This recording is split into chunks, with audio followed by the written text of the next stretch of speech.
In front of me is REALME GT 70 and today I would like to show you how you can download and apply Apple layout on this Android.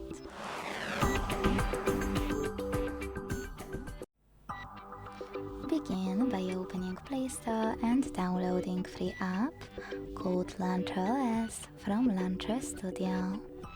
When it's ready, you don't have to open it. You can close Play Store and go into Devices Settings right away.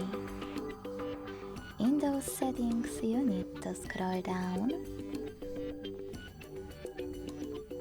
hit Apps, select Default Apps, and tap on Home App.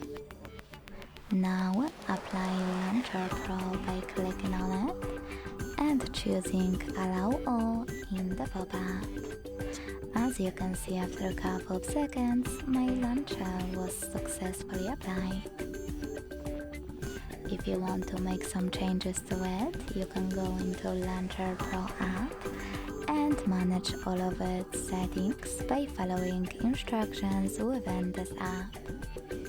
If you want to go back to your default launcher, go back to the same default app settings and click on System Launcher. Thanks so much for watching. If you enjoyed this video, leave a like, comment and subscribe. Bye!